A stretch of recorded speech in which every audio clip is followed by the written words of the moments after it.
Hey everyone, welcome to Infinite Binge. This time we are watching Westworld Season 1, Episode 1 for this episode of Infinite Binge. I am Jake, and who else is here? Kevin? And Andrew. It's been a while, guys. It has been, but A little bit. But we're back. so if you're returning to listen to us, welcome back. If this is your first time, welcome. I have a little story to tell about how my experience, because we have all already seen Westworld, correct? Yes. Correct. Well, I bought this on 4K Blu-ray, and Me I as have well. I have it on an Xbox One X, and I put the disc in, and I get an error message saying, "Cannot read this disc. Try another disc." So I kept trying. I tried another Westworld disc, did not work. Every other 4K Blu-ray works fine. So then I looked online, and I found a solution to this problem. It is when you have the error message pop up, take the disc out and unplug the HDMI cable for 15 seconds, and then plug it back in, and then put the disc in, and then it works. I have no What? idea why that works, but I have to do that every time I want to watch this. That sounds kind of nutty. I just have a 1S and mine worked fine in that. Yeah, I've also tested it in 1S, and it worked fine in that too. I don't know if it's a problem with the 1X, but if anybody listening has an Xbox One X and the Westworld Season 1 on 4K, and you can't get it to work, try that. I just watched it on HBO Now, cast from my phone to my Chromecast, and that worked just fine. It looks really good on 4K Blu-ray. It does. Well, you guys and your fancy schmancy 4K TVs, I'm still rocking like my 7-8 year old 1080p plasma. Hey, that's 4K OLED TVs. Damn straight. Oh, well, geez. Yeah, Kevin and I both have the LG OLEDs. Okay, I'm starting to feel sad. Not really. All right, let's get right into it. We watched episode 1, the original. It opens with Dolores, who is a kind of the main character. Would you say she's the main character? I think that's One fair to of say. them. It's kind of an ensemble. She's the most main character. Yeah. But there's like 4 main characters. Yes. And it opens with her sitting in the chair in the lab, and they're doing like a diagnostic on her. It says, "Bring her back online." Yeah, it's almost done like an interview. Guys asking her some different questions and starts asking her about, if she's ever questioned the nature of her reality, and talks about the quote unquote newcomers who are essentially the guests in this park. And then as like it's interviewing, then it turns into like a voiceover, right? Going to the train. Or did it just cut to the train? I can't remember that part. So it's still like talking about, she's describing, what she thinks about it, and while it cuts to the train and Cyclops wakes up. Yes. And then he wakes up, and then that's when the train is arriving, correct? Yeah, and you can kind of hear some of the other people around them talking about what they're doing and all this different stuff, or like what they want to do and what they've done on previous adventures in the park. So one of the things that I was looking up that I needed to, that I was just wanting to check was who did like the original soundtrack for the show, because Hold on. Ramen or something Dijwani? I forget I don't know how to say his name. I'm not but sure. That's it, either. right? Yeah, but it's Ramin. I think it's Ramin Shawadi.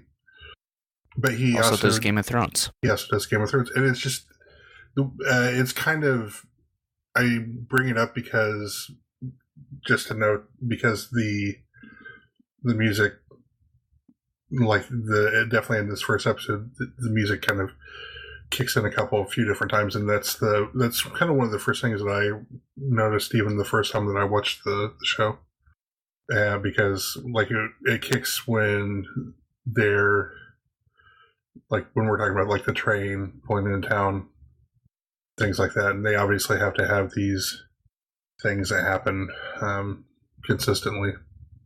It's a very good score. And just a quick side note about him.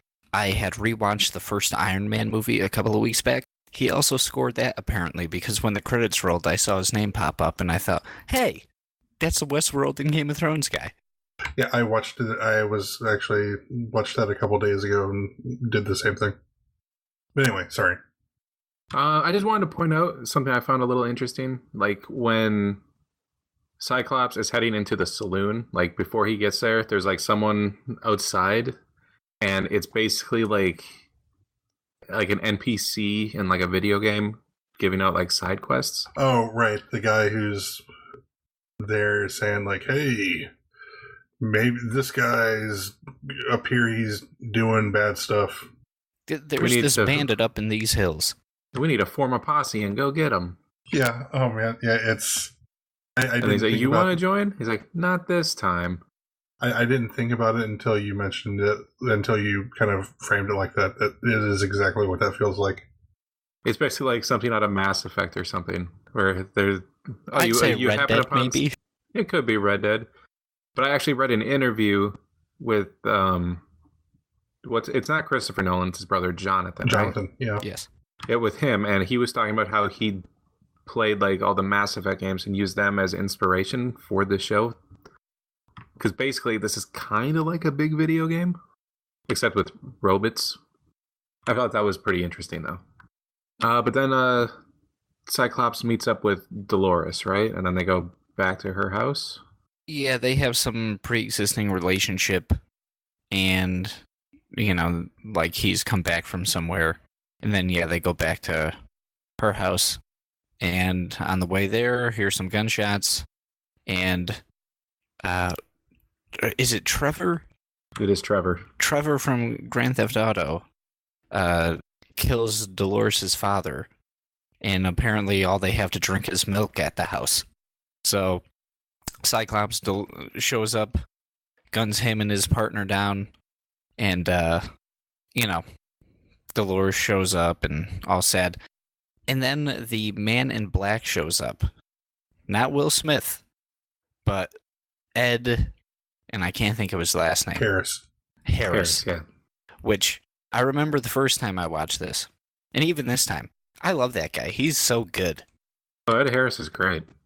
He's just like, especially in this role too. Perfect. It's just kind of weird that he's referred to as the Man in Black, even though that's what he wears. It's just because the Man in Black is a gunslinger, it's like Dark Tower thing, which is another Western.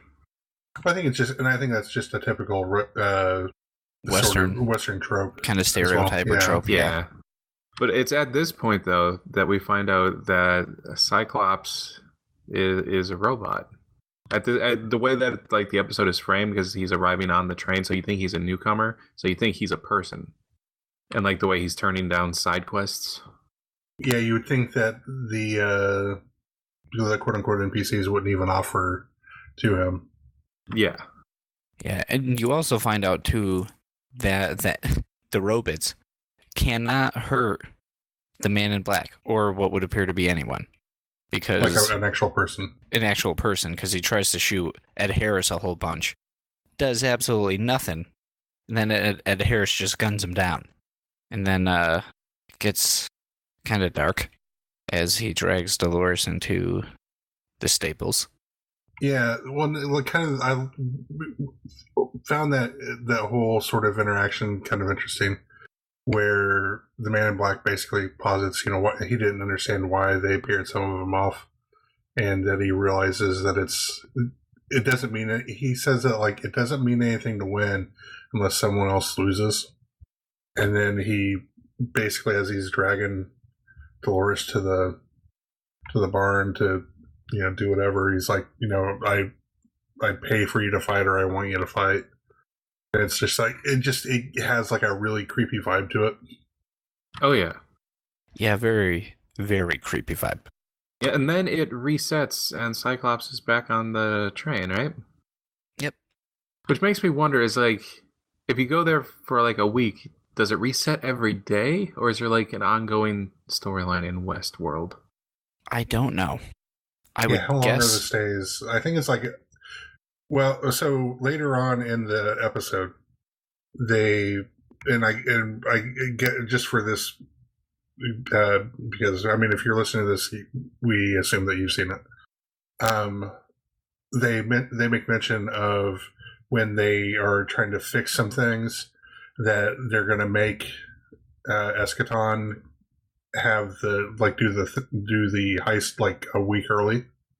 So yeah, that's right. So it almost makes it sound like it's a multiple, like, you know, they're there for at least a week. So maybe, is it 2 weeks? Is it? My guess would be that if the NPCs have started upon a quest, that they don't reset. But if they get killed or just nothing happens with them, then it just resets like every day. That would be my assumption. Well, we don't know like how much time has passed either between when Cyclops was killed and then the reset. Right. Yeah, I think it's just a general, hey, this happened, and this either happens next or this also happens at some other point in time. I get the feeling like it doesn't really matter when it happens. And, yeah. So it resets, train pulling in again, then the camera pulls out, and then you're in the lab. And they're creating animals and people and everything else in Westworld there. And Bernard is working on one of the robots and notices that there's a gesture. And then Ford must have put there. And Ford is Anthony Hopkins' character, correct? Yeah, and Bernard is Jeffrey Wright. Right. And this new gesture is called Reveries. It's these tiny little gestures that make them seem real. It's like they are remembering some past events, is how it was described. Like subconsciously, some they're memory accessing memories. Yeah, some memory has an impact on some gesture they make, or like a thing they do. So what happens next? After that, they kind of have like a problem in what they call cold storage. And they basically are kind of talking about how, you know, it's not going to be a big deal. They've not had a critical failure in like 30 years. So Bernard decides that, you know, if they're going to go down there, they call it like livestock and all this other stuff, and they say, you know, he says if they're going to go down there that he wants to go with them. And they get down there, and it's just kind of really weird because sort of the whole design of this place is just really kind of industrial, like post-industrial, and just kind of really weird looking. But then as they're walking through these areas, they're just it basically looks like these people just standing there. Yeah, almost like mannequins. Yeah, but like more lifelike. And then their skin almost turns like transparent. You can see like kind of their veins and stuff. I don't know if that's kind of a relic or remnant or an effect of them being in quote unquote cold storage. It could be like those were the old models and that's how they looked. Yeah, and it's just deteriorating over time. Yeah, That'd be my guess. That could be it too. But this scene actually had one of my favorite moments in it of this episode. Yeah, this it has definitely my favorite. It's definitely my favorite quote of the entire season. That was with Ford having his drink with the old robot, right? Yeah, old Bill. Yeah, the way old Bill moved, I thought was really good. Yeah, because he's supposed to be. So yeah, basically they walk into this area to find the servants, and it's the creator of the park basically just talking to one of these really old versions, or one of these really old hosts, and he has kind of this really neat, sort of almost stilted, almost like animatronic. Like if you went and saw something at Disney World or Disneyland, you would expect things to move this way. Yeah, I'm not sure how they did that. I assume they used CG. I think they used CG on him. No, I mean, and that was Michael Wincott who did that. He was in Alien Resurrection, right? He's been in a whole mess of stuff. And he was the voice of Death in Darksiders 2. He was Guy of Gisborne in Robin Hood, Prince of Thieves. He's been in a whole bunch of stuff. So he's actually a really, really good actor, even though I think that he doesn't get quite as much sort of notice as he probably should. Yeah, he's just a really good character actor. But yeah, I love his delivery of "Shall we drink to the lady with the white shoes?" Yeah, that was really good. So Kevin, what happened next? Well, he then puts himself away, which was really awesome as well. Because who doesn't want a robot that can't, bag itself back up? That was pretty cool. But, no. But, so it goes back, to the world. And actually, before I move on, I wanted to make a point, but I didn't want to interrupt. As far as how we're talking about, like, the building. The other thing that, as far as I can remember, doesn't really get touched upon in the series, but is always kind of hinted at, is just the enormity of everything. Like, that cold storage was how many floors down? Yeah, and there was, like, escalators and stuff down there. Yeah, and it's just been, like, abandoned.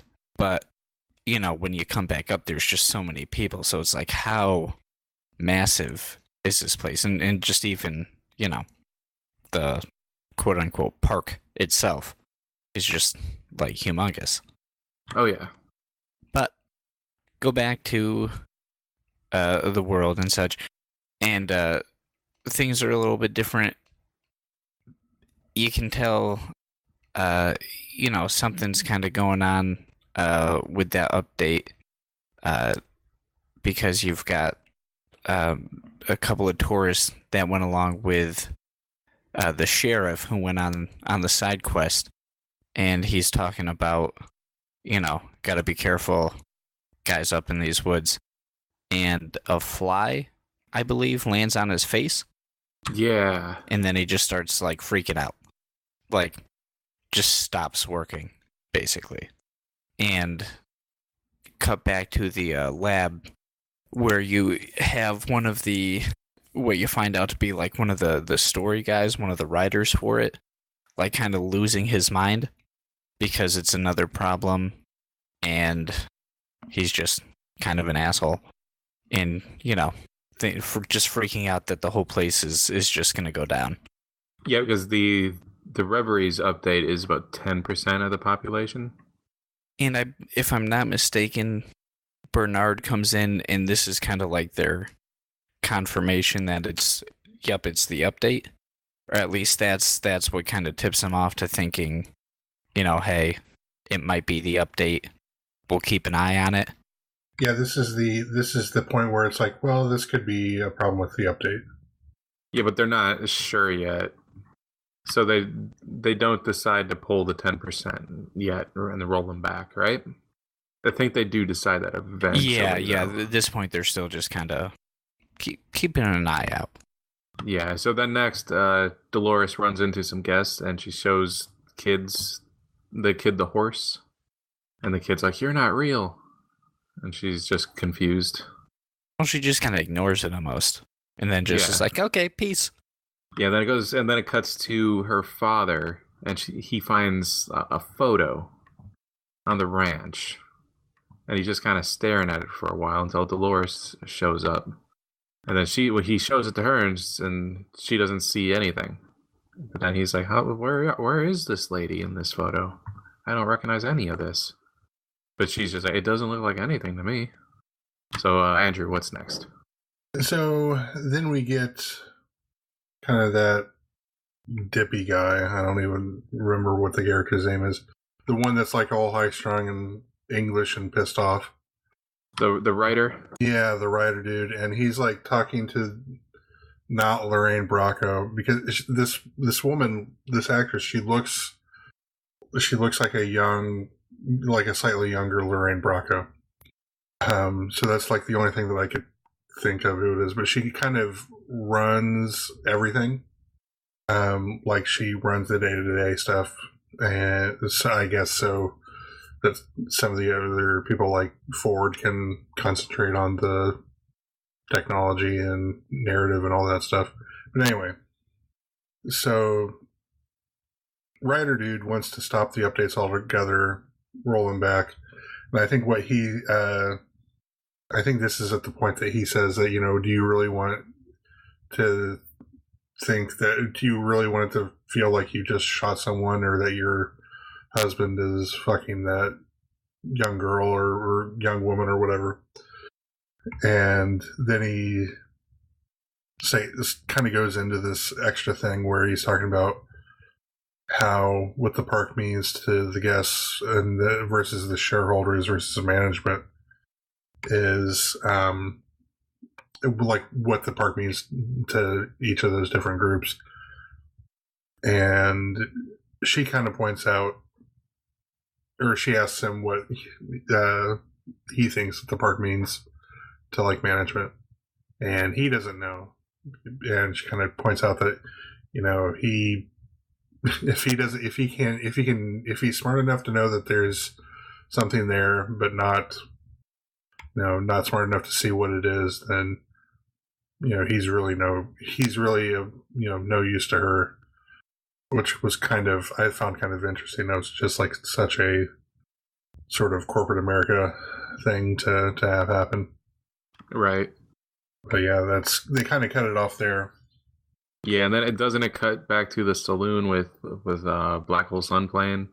Yeah, on the player piano. So this is the first time that they have that, where they have other music playing. Yeah, and it's Black Hole Sun by Soundgarden. And the first time I heard that, I was like, it took me a little while to piece that together. And it wasn't until like they move away from the kind of the opening strains of it, to the kind of like the melody of the vocal melody. I know that one I had gotten right away. The other one they do later in the song, or in the show, that one actually got me. Like that one I had to think about, because it was one of those, I know what this is, but I just can't place it. Right, that's how I felt about Black Hole Sun at first. It took a little while for me to place it. But yeah, it's in the saloon. Man in Black is playing cards, but then they finish playing, and then he cuts the dealer's throat. And I forget what he said, but I remember he was talking about a game or something, right? The Man in Black or the dealer? Yeah, the Man in Black. I believe so. Yeah, I didn't get that part down in my notes, but yeah, it was something like that. Yeah. But then it cuts to there's a problem with one of the hosts. He's supposed to be dead, but he's killing all the other hosts. Yeah, and it just shows like he killed a whole bunch of them in one of the saloons. Yeah, including Trevor. Right. Yeah, he's one of Trevor's like sidekicks. Yeah, and then he drinks milk, and then the milk comes out of the holes, the bullet holes. And this is the point where they start to piece together that the behavior is a problem with the update. Yeah, it's pretty cool because it's one of those, like, he just pauses, and then they have the group of the workers just come out and kind of start cleaning everything up. Yeah. And then they bring up to I believe him asking, he kept saying Arnold, something like Arnold, and like nobody knows what he's talking about. Right. So this event is what leads them to recall the 10%. And they do that by doing what you mentioned earlier when they pushed up the event, the heist. Yeah, by a week. Yeah. And that actor looked really familiar to me. Who's that? The main heist guy. Oh, he was Paolo on Lost. That's it. Well, he was in something else recently, correct? I feel like I looked that up, but my mind is blanking. He's been in a bunch of different stuff. He was in 300. He just has one of those like kind of familiar looking faces, I think. That's probably true. Yeah, I'm looking at. There's nothing here that really jumps out at me. Nothing that I've seen recently. But I really love the design of his costume, because he's kind of like, he's in all black and it's like all black leather, and it looks really cool and striking compared to like what everyone else is wearing. Yeah, him and the Man in Black, they know what they're doing. They have that villainous look going on. Yeah. And then the best, they have the piano player going, and then it's playing Painted Black. Yeah, it is. And that's the one that got me at first, where like I couldn't place it, but I was like, "What is this?" Yeah, I had it pretty well like in hand that's what they're doing, and then to have that going against the whole backdrop of this gunfight and this heist was really cool. Yeah, the bandits are just killing everybody, and earlier, forgot to mention, I think that the writer said that he updated the main bandit's speech. Yeah, he said, like, I punched it up. And he was, like, really proud about it. And he was hyping it up so much. And then the best, one of the guests just sneaks up behind and just, like, blasts him. Like, when he gets, like, a sentence into it. Yeah, he just starts the speech and then blam. There's just that look of defeat. Yeah, that replenished my soul. And it's at this time that Dolores' dad is freaking out. Yeah, well, yeah. Because of that photo, he's still looking at that photo. Well, I think that after as a result of them like pulling all of these hosts out, they pull him out, and they're doing kind of a diagnostic, the same as what they did to Dolores at the beginning of the episode. Which it actually turns out that what they were doing, the interrogation or the interview they were doing with Dolores at the beginning of the episode, was they're actually doing like kind of right now in the story. Yeah, and it's revealed there that she's the oldest host in all of Westworld in the park. Mm-hmm. Even though she's kind of the newest because all of her parts have been replaced so many times. Which kind of gives her, the whole thing kind of gives her an air of there's something really special about her. Yeah. And her dad whispered to her before they were all taken away for the diagnostic and the rollback and everything. And he whispered, "These violent delights have violent ends." And earlier in the episode, it kept showing like flies landing on people's faces. Or crawling on their eyes. Yeah, and it's mentioned that they can't hurt anything, like they can't hurt a fly. And then the episode ends with Dolores killing a fly. Yeah, one other thing we didn't really bring up that I thought was cool, that kind of filled me with a lot of interest when the Man in Black is doing the thing with the game, and he scalps the. Oh yeah, to reveal the and there's this maze. Like maze, yeah. How did he know that was there? Well, you can tell he's been going there for a long while. Time. So at some point, did he just decide to start scalping people to see if there's anything in there? It's like.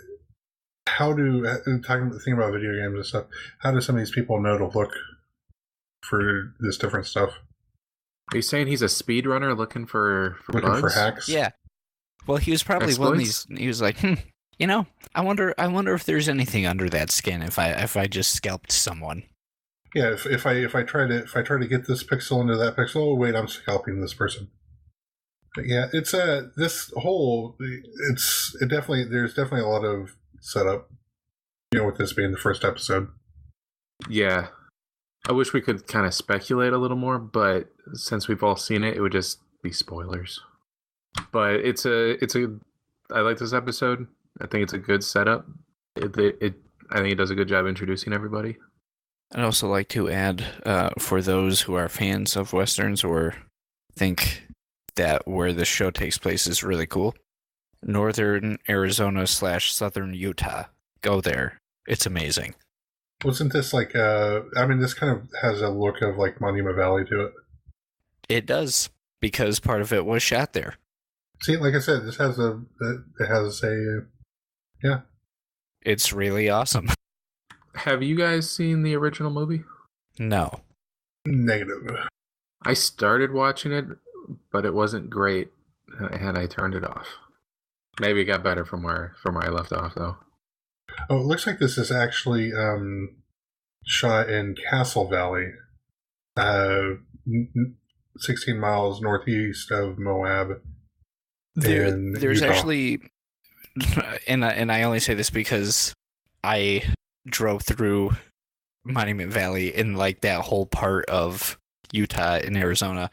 They did actually shoot parts at Monument Valley and like that area. Only because when I watch it, I look for like those, some of those landmarks there, and I'm always like, oh, I was there. One of those deals. Because they did some at Canyonlands as well. I know at some points. Yeah, it's really cool. It would definitely be something that I'd want to see for myself, because it's like there's that scene where the Man in Black scalps the scalps Kissy, the card dealer, and it's just like I just remember this, especially the second time that I watched it for this, and it was like there's just could you imagine being there and seeing that? Just the view or the scalping? The view and the landscape. Yeah, it's a cool place. I would not. I would not want to be present for the scalping. Should we wrap up? Yeah, let's. All right. Thanks for listening. If you like us, make sure you leave some comments. Maybe share it, like it, do all that good stuff. Also, listen to the Geekbox and Manga Machinations and Comic Conspiracy. And thanks for listening. We'll see you next time.